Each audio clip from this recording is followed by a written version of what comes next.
Welcome to maths and science nexus. मैं कामिल। आज हम लोग करने जा रहे हैं sample paper class 10th math basic का।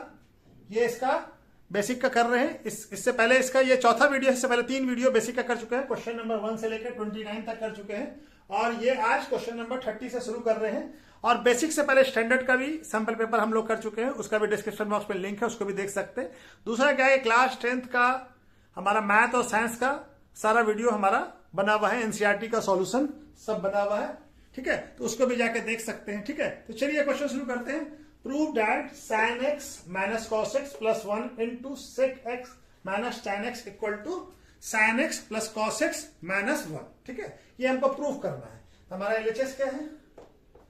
LHS इक्वल टू है sin x minus cos x plus 1 into sec x minus tan x। ये हमारा दिया हुआ है।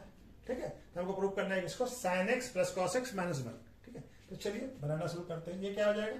sin x minus cos x plus 1, इसको ऐसे ही रहने देते हैं अभी। और ये क्या हो जाएगा? sec x को क्या लिखा जा सकता है? 1 बाई cos x। और tan x को क्या लिखा जा सकता है? sin x by cos x। ठीक है, अब यहाँ पे क्या हो जाएगा? sin x minus cos x plus 1, और ये क्या हो जाएगा? एलसीएम लेंगे तो cos x हो जाएगा नीचे एलसीएम, और यहाँ पे क्या हो जाएगा? 1 माइनस sin x। ठीक है, अब हमारा इसको हम कैसे लिख सकते हैं? इसको कैसे लिख सकते हैं? 1 प्लस sin x और माइनस cos x, ऐसे अलग अलग लिख सकते हैं ना। और ये क्या हो जाएगा? 1 माइनस sin x और बाय cos x। ठीक है, cos x। ठीक है, अलग अलग कर दिया, तो ये cos x को अलग कर दिया। ठीक है ना, अब इसको मल्टीप्लाई करते हैं, पहले इसके साथ फिर इसके साथ। यहां पे बना लेते हैं, तो ये क्या हो जाएगा? 1 प्लस sin x इंटू ये है 1 माइनस sin x और cos x। ठीक है, और ये माइनस फिर माइनस cos x को मल्टीप्लाई, अब ये दोनों ये इसको ऐसे लिखिए, ये अकेला नहीं है ना, ये दोनों के साथ मल्टीप्लाई है। ठीक है, अब इसको अलग कर लें, इसको मल्टीप्लाई करें इसके साथ cos x के साथ, तो cos x into 1 minus sin x bye cos x। ठीक है, ये दिख रहा है ना, कटा तो नहीं ना? ठीक है, तो ये cos x और ये cos x कट जाएगा। अब ये मल्टीप्लाई 1 प्लस sin x और 1 माइनस sin x क्या हो जाएगा? 1 minus sine square x। a plus B का फॉर्मूला लग गया, a plus B A into A minus B, क्या हो जाएगा? a square plus B square. और ये क्या हो जाएगा? cos x, और ये क्या बच जाएगा? Minus 1 minus sine x। यहाँ पे cos x कट गया। अभी 1 प्लस cos x क्या होता है? ये 1 माइनस साइन स्क्वायर x क्या होता है? cos square x। तो cos square x bye cos, और यहाँ पे माइनस 1 माइनस साइन x। अभी कट जाएगा, यहाँ पे बच जाएगा cos x। अब इसको माइनस को ये कीजिए तो माइनस 1, और ये माइनस माइनस प्लस हो जाएगा। तो ये हमारा आ गया। हमको क्या चाहिए था? तो ये आगे इसको अरेंज करके लिख लीजिए, sin x plus cos x minus 1 equal to RHS। Hence proved. यही प्रूव करना था ना? ठीक है, तो ये प्रूफ हो गया। ठीक है, यही हमको प्रूफ करना था, ये प्रूफ हो गया। ठीक है, क्वेश्चन नंबर 31 क्या कह रहा है? The sum of first n term of an AP is 5n square minus n। यानी हमको Sn का वैल्यू दिया हुआ है। Sn क्या दिया हुआ? 5n square minus n। Find the nth term of the AP, यानी हमको an बताना है। ठीक है ना, हमारा क्या दिया हुआ है? Sn दिया हुआ है। Sn क्या है? Sn है 5n स्क्वायर माइनस n। तो हमको an का वैल्यू बताना है। ठीक है ना, an का वैल्यू बताना। ठीक है, an का वैल्यू बताना है। तो हमारा देखिए Sn का मतलब क्या होता है? Sn का मतलब होता है a1 plus a2 plus a3 plus a4 से लेके सो ऑन करते करते an माइनस 1 और प्लस an तक होगा। ठीक है ना, तो हमको इसका बताना है वैल्यू। ठीक है, यहां तक क्या होगा? ये हो जाएगा, यहां तक अगर हम लें, ये क्या आ जाएगा? Sn minus 1 sum of n minus 1 term. ठीक है ना, और इसको जोड़ दें तो ये क्या आ जाएगा? इसको इसमें से घटा दें तो हमारा क्या आ जाएगा? एन टर्म आ जाएगा, एन टर्म एन आ जाएगा। ठीक है ना, क्या है कि ये a1 a2 a3 से करते करते an तक जाते हैं, तो हमारा क्या था? Sn term, sum of n term. अगर हम यहां तक ही जोड़ें तो क्या आ जाएगा? Sn माइनस 1 टर्म आ जाएगा। ठीक है ना, और S n minus term S n term में घटा दे तो हमारा क्या आ जाएगा, ए एन आ जाएगा। तो ए एन इक्वल टू क्या हो जाएगा, S n minus one term. S n term हमको दिया हुआ कर देते हैं, ए एन क्या हो जाएगा, एस एन का वैल्यू कितना है 5n स्क्वायर माइनस एन, और ये माइनस 5n, n की जगह पे n माइनस वन पुट कीजिए तो n माइनस वन का whole square minus n minus one. ठीक है, ये हो गया। अब इसको ब्रेक कीजिए, 5n square minus n minus ये 5 और ये इसको कीजिए n a माइनस b का whole square n square plus 1 minus 2n minus n minus 1। ठीक है, ब्रैकेट में रन कर दीजिए। अब फिर हम माइनस से भी मल्टीप्लाई कर देते हैं, 5n square minus n minus 5n, minus से मल्टीप्लाई होगा माइनस हो जाएगा, ये भी माइनस प्लस माइनस माइनस हो जाएगा 5 और ये प्लस हो जाएगा, और ये क्या हो जाएगा, ये माइनस इंटू माइनस प्लस हो जाएगा, तो क्या हो जाएगा n प्लस n माइनस 1। ठीक है, तो ये हो जाएगा हमारा। ठीक है, यहाँ तक तो दिख रहा है। अब यहाँ पे बना लेते हैं हम लोग, अब ये खत्म हो गया ब्रैकेट। ठीक है, तो सबको जोड़ दीजिए। अब ये देखिए 5n स्क्वायर और 5n स्क्वायर ये दोनों कट जाएगा। अब यहाँ हमारे पास क्या बचा, प्लस 10n और ये n और ये n भी कट जाएगा, तो क्या बच गया हमारे पास 10n, क्या आ जाएगा, an का वैल्यू क्या आ जाएगा 10n, और ये माइनस 5 और प्लस माइनस 1 कितना हो जाएगा माइनस 6। तो nth टर्म कितना आ गया 10n माइनस 6। तो nth टर्म क्या हो जाएगा, nth term of the AP is कितना हो जाएगा 10n minus 6, 10n minus 6 AP। ठीक है, nth टर्म कितना हो जाएगा 10n माइनस 6।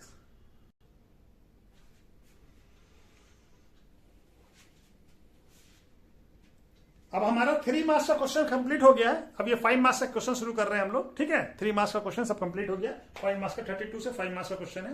ये क्या कह रहा है, 5 मार्क्स का question, question number 32, prove that the line drawn parallel to the one side of a triangle intersecting other two side in distinct point divided the other two side in the same ratio. ये हमारा thighs theorem है या basic proportionality theorem इसको भी कहते हैं। ठीक है ना, ये क्या कह रहा है कि कोई ट्रायंगल है और इसके किसी एक साइड के पैरेलल कोई लाइन है, ये ड्रॉ कर रहे हैं लाइन, जो कि ये ट्रायंगल ए बी समझा रहे हैं कि क्या बनाना है, उसके बाद फिर बताते हैं प्रूव कैसे करेंगे। ये लाइन एल मान लिया कि इसको ड्रॉ कर रहा है, ये पॉइंट बी और ई पे इंटरसेक्ट कर रहा है, ए बी को और ए सी को ई पे कर रहा है। तो ये लाइन दो है, ये पैरेलल है बीसी के। ठीक है, तो ये कह रहा है कि ये तो A D by D B और का रेशियो और ए ई बाई ई सी का रेशियो जो होगा ये क्या होगा, बराबर होगा। ठीक है, यही ये थ्योरम कह रहा है। ठीक है, तो चलिए इसको प्रूव करना शुरू करते हैं। ठीक है, ये ट्रायंगल है हमारा। ठीक है, ये ट्रायंगल ए बी और सी, इसको कोई लाइन एल कट कर रहा है, लाइन एल। ठीक है, ये हमारा ए बी को डी और ई पॉइंट पे कट कर रहा है, और ये लाइन जो है ये पैरेलल है बीसी के। ठीक है, तो हमारा गिवन क्या क्या है, गिवन है ट्रायंगल ए बी सी, और क्या है A B C, a line L parallel to B C which intersect AB and AC at D and E respectively। ठीक है, कर रहे हैं, हमको क्या प्रूफ करना है, तो टू प्रूफ, ये हमको गिवन था, टू प्रूफ करना है कि A D by D B equal to A E by E C. ठीक है, ये प्रूफ करना है। तो अब इसके लिए हमको कुछ कंस्ट्रक्शन करना पड़ेगा। ठीक है ना, चलिए कंस्ट्रक्शन कर लेते हैं। Joint BE and C D, BE और सी डी को ज्वाइन कीजिए, तो बीई और सी डी को कीजिए, और क्या कीजिए, draw perpendicular E L to A B एक परपेंडिकुलर ड्रॉ कीजिए EL, E से एक परपेंडिकुलर ड्रॉ कीजिए EL, ठीक है। उसी तरह से एक परपेंडिकुलर यहां भी ड्रॉ कीजिए, ठीक है। एक perpendicular DM and perpendicular DM to AC, ठीक है। तो ये हमारा कंस्ट्रक्शन हो गया, ठीक है। अब प्रूफ शुरू करते हैं, ठीक है। चलिए प्रूफ इधर ही शुरू करते हैं। तो प्रूफ में हमारा क्या हो जाएगा, प्रूफ, अब हमारा देखिए ट्राइंगल ADE, अगर हम AD को बेस माने तो इसका सॉरी इसको लिखा नहीं है, ये क्या हो गया EL, ठीक है। और ये क्या है DM, ठीक है ना।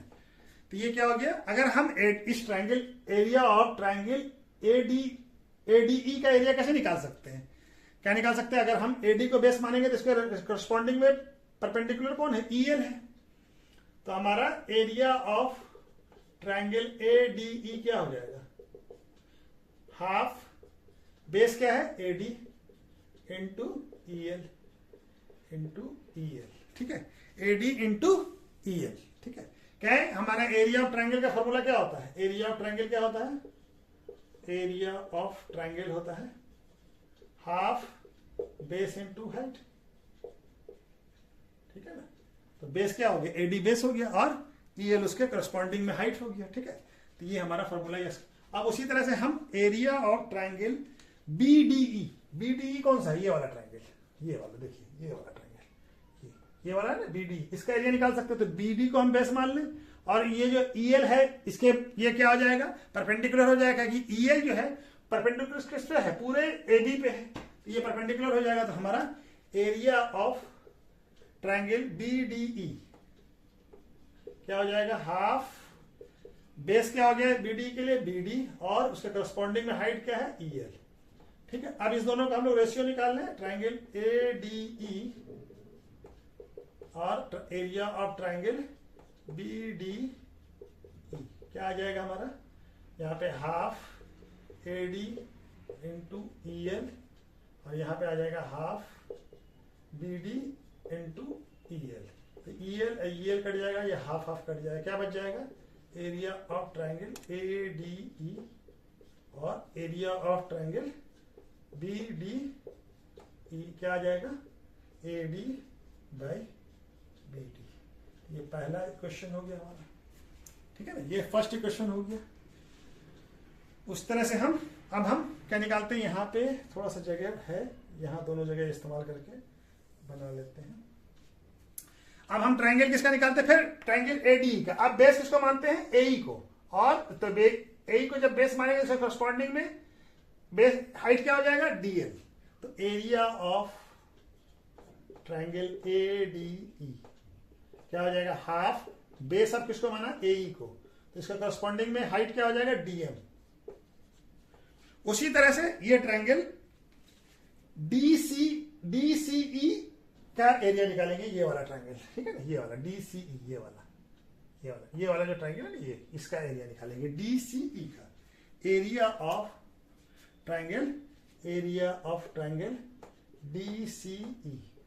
ये क्या हो जाएगा, DCE के लिए बेस किसको लिया, EC को बेस लेंगे, इसका करस्पॉन्डिंग में हाइट क्या हो जाएगा DM, क्योंकि DM पूरा परपेंडिकुलर जो है वो पूरे AC पे परपेंडिकुलर है, ठीक है। तब इस दोनों का भी रेशियो निकाल लीजिए, एरिया ऑफ ट्राइंगल ADE और area of triangle DCE equal to क्या हो जाएगा, हाफ AE इंटू DM और हाफ EC इंटू DM। तो DM और ये हाफ कट जाएगा, ठीक है।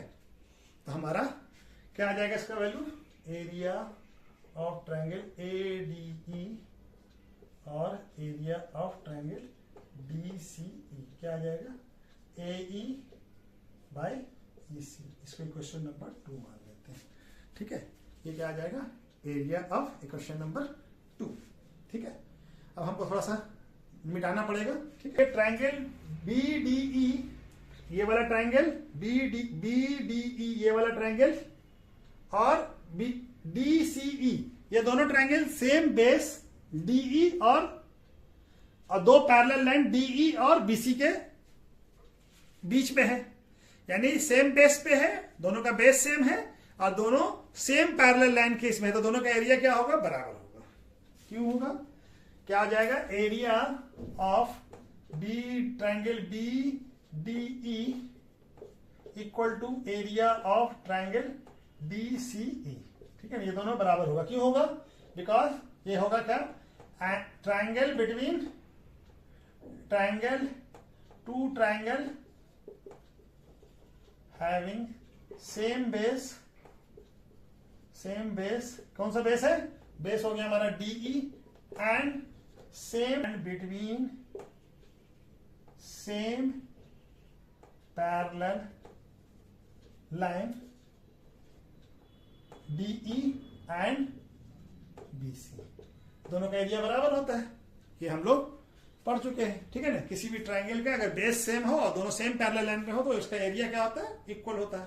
तो हमारा अब हमारा क्या हो गया, बीडीई इक्वल टू डीसी हो गया। तो हम इक्वेशन 1 फ्रॉम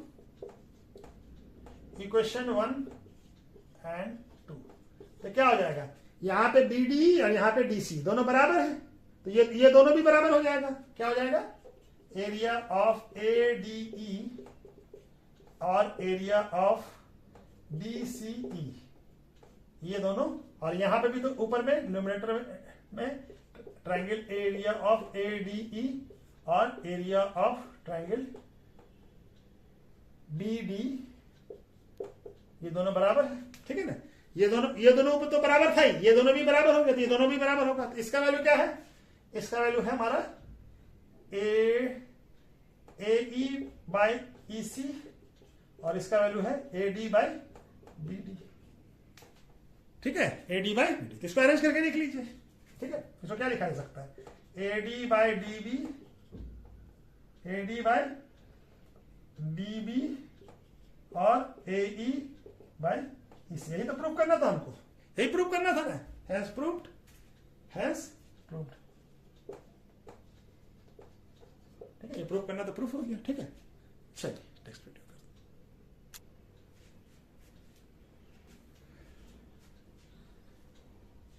क्वेश्चन नंबर 33 क्या कह रहा है, the numerator of a fraction is 3 less than the denominator, यानी न्यूमिनेटर किसी फ्रैक्शन का डिनोमिनेटर से 3 कम है। ठीक है ना, 3 लेस देन है।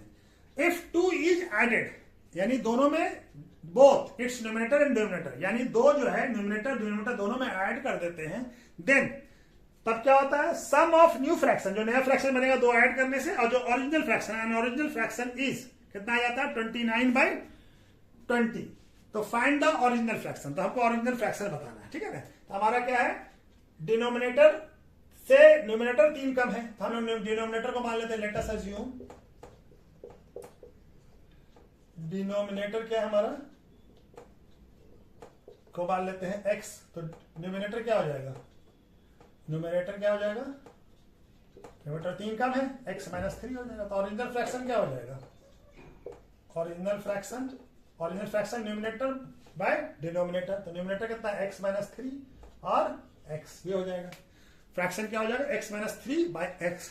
अब हमारा क्वेश्चन क्या कह रहा है कि दोनों में 2 ऐड कर दीजिए, तो न्यू फ्रैक्शन क्या बन जाएगा, न्यू फ्रैक्शन दोनों में डिनोमिनेटर और न्यूमिनेटर दोनों में ऐड करना है 2, तो इसमें भी 2 ऐड कीजिए और इसमें भी 2 ऐड कर दीजिए, तो ये क्या बन जाएगा, x -1 और ये बन जाएगा x +2। ठीक है, ये बन जाएगा हमारा। अब हमको कह रहा है कि इसका और ओरिजिनल फ्रैक्शन दोनों का सम जो है वो क्या आ रहा है, अकॉर्डिंग टू क्वेश्चन क्या कह रहा है कि ओरिजिनल फ्रैक्शन ये है और न्यू फ्रैक्शन जो बना है ये, इस दोनों का सम कितने के बराबर है, 29/20 के बराबर है, 29/20 के बराबर है। तो अब इसका एलसीएम लीजिए, तो क्या आ जाएगा, x +2 आ जाएगा, तो x कट जाएगा, x +2 से ये मल्टीप्लाई हो जाएगा, और यहाँ पे प्लस ये x +2 कट जाएगा तो x से मल्टीप्लाई हो जाएगा, इक्वल टू क्या आ जाएगा, 29/20। अब इसको मल्टीप्लाई कीजिए तो क्या आ जाएगा, x² -x और ये हो जाएगा +x² -x। ठीक है, और यहाँ पे क्या हो जाएगा, ये हो जाएगा हमारा x² + 2x इक्वल टू कितना आ जाएगा, 29/20। 20। ये यहाँ पे इसको मिटा देते हैं, इसके बाद बनाते हैं, ठीक है। तो ये हमारा, इसको थोड़ा सा सॉल्व कर लेते हैं। क्या आ जाएगा, एक्स स्क्वायर और एक्स स्क्वायर दोनों जुड़ जाएगा तो 2x स्क्वायर, और माइनस एक्स तो माइनस 2x, और minus 6/x square plus 2x equal to क्या आ जाएगा 29/20, ठीक है।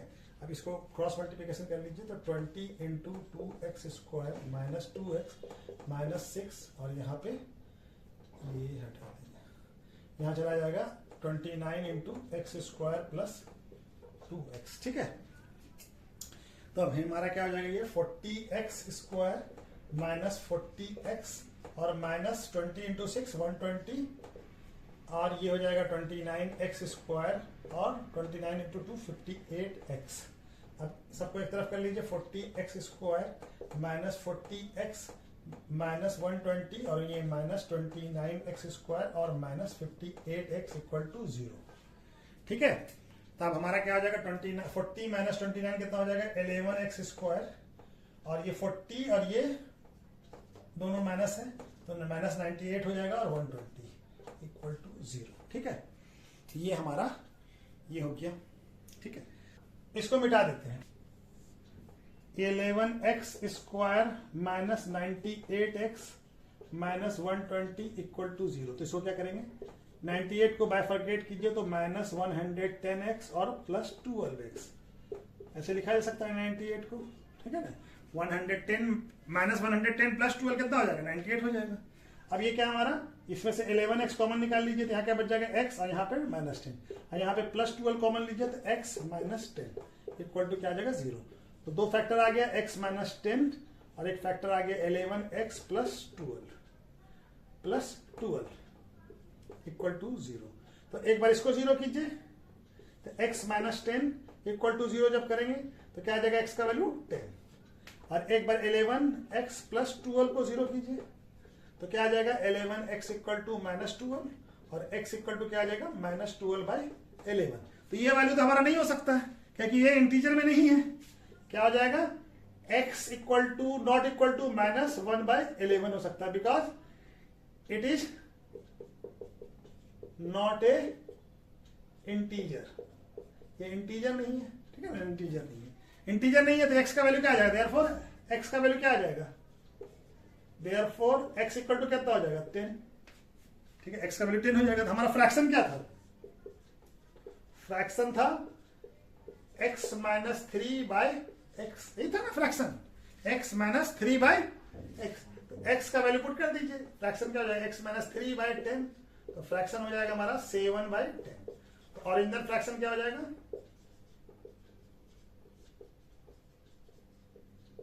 7/10, क्या आ जाएगा 7/10, 7/10, ठीक है। तो ओरिजिनल फ्रैक्शन क्या हो जाएगा 7/10, ठीक है। तो चलिए नेक्स्ट क्वेश्चन। क्वेश्चन नंबर 33 का बी है, ये दो उसमें चॉइस दिया हुआ था, ए कीजिए या बी कीजिए, ठीक है ना। तो बी वाला, ए वाला पार्ट हम लोग कर लिया, बी वाला करते हैं, ठीक है ना। क्या कह रहा है बी क्वेश्चन में, a train cover a distance of 300 kilometre at a uniform speed. A train जो है 300 किलोमीटर का डिस्टेंस कवर करता है किसी यूनिफॉर्म स्पीड से।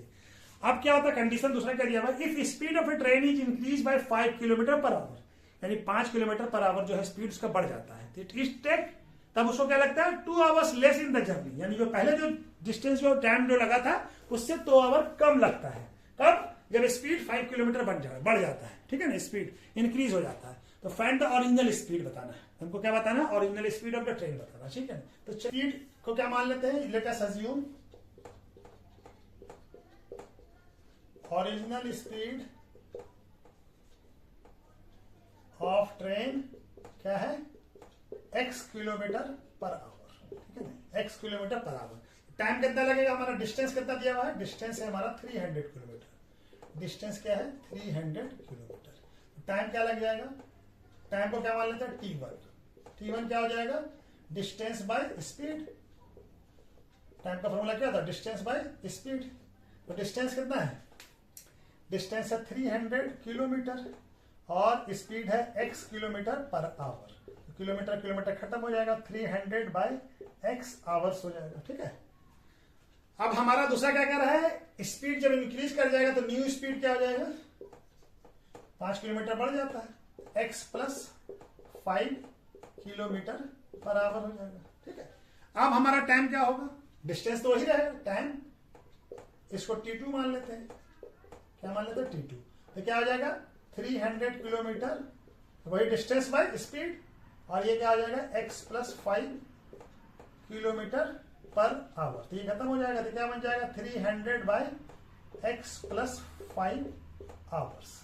ठीक है, ये आगे। अब हमारा क्वेश्चन क्या कह रहा है कि T2 में 2 घंटा कम लगता है। अकॉर्डिंग टू क्वेश्चन क्या दिया हुआ है कि T1 जो है T2 से 2 घंटा ज्यादा है। ठीक है ना, यानी T2 जो है 2 घंटा कम लगता है, तो उसमें 2 ऐड कर दे तो T2 T1 के बराबर हो जाएगा। तो हमारा T1 क्या है, T1 है 300x इक्वल टू T2 क्या है 300x प्लस 5 प्लस 2। अब इसको x वाले टर्म को एक तरफ कर लीजिए, माइनस ये माइनस होगा, minus 300x plus 5 equal to क्या हो जाएगा, यहाँ पे 2 रह जाएगा। अब इस दोनों का एलसीएम लीजिए तो x और x प्लस 5 आ जाएगा, और यहाँ पे क्या हो जाएगा, यहाँ पे हो जाएगा 300 इंटू x प्लस 5 और माइनस 300x इक्वल टू 2 हो जाएगा। ठीक है, चलिए यहाँ पे बना लेते हैं हम। अब हमारा क्या हो जाएगा, ये 300x प्लस 1500, 300 से मल्टीप्लाई होगा, minus 300x divided by x square plus 5x equal to क्या हो जाएगा 2। तो 300 कट जाएगा। अब हमारे पास क्या बच गया 1500 इक्वल टू, या 2 इधर चला जाएगा तो क्या हो जाएगा 2x स्क्वायर प्लस 5x। अभी सबको मल्टीप्लाई कर लीजिए, तो 15 equal to 2x square plus 10x। अब सबको एक तरफ कर लीजिए तो 2x square plus 10x minus 15 equal to क्या आ जाएगा 0। ये क्वाड्रेटिक इक्वेशन बन गया। अभी भी इसको और सिंप्लीफाई कर लें तो 2 कॉमन ले लीजिए तो x square plus 5x minus 750 equal to 0। ठीक है, अब ये क्या हो जाएगा x square plus 5x minus 750 equal to 0। ठीक है, चलिए तो थोड़ा सा हम यहां पे बना लें, इसको इस पोर्शन को मिटा देते हैं। ठीक है, x square plus 5x minus 750 equal to 0। ठीक है, अब हमारा 750 को ब्रेक कीजिए तो 5 के टर्म में कैसे लिख सकते हैं, plus 30x minus 25x, 30 into 25 750 हो जाएगा, और माइनस 750 इक्वल टू 0। ठीक है, तो x प्लस 30, यहाँ पे माइनस 25 कॉमन लीजिए तो क्या बच जाएगा x प्लस 30 इंटू 0। 2 फैक्टर आ गया, x माइनस 25 और x प्लस 30 इक्वल टू 0। तो एक बार इसको 0 कीजिए, x माइनस 25 इक्वल टू 0, तो x का वैल्यू क्या आ जाएगा 25। और एक बार x प्लस 30 को 0 कीजिए तो x का वैल्यू क्या आ जाएगा माइनस 30। माइनस 30 तो हो नहीं सकता क्योंकि x क्या है, स्पीड है। तो speed can not be negative, therefore x can not be minus 30। तो x का वैल्यू क्या आ जाएगा, x का वैल्यू आ जाएगा 25। ठीक है, क्या आ जाएगा 25। तो स्पीड ऑफ ट्रेन क्या आ जाएगा, यहां पे लिखते हैं। ठीक है, ओरिजिनल स्पीड ऑफ ट्रेन इस कितना आ जाएगा 25 किलोमीटर पर आवर। ठीक है ना, कितना आ जाएगा 25 किलोमीटर पर आवर। ठीक है, तो चलिए आज वीडियो कहीं पे रोकते हैं। ठीक है, बाकी बच्चा नेक्स्ट वीडियो में करते हैं। Okay, thank you.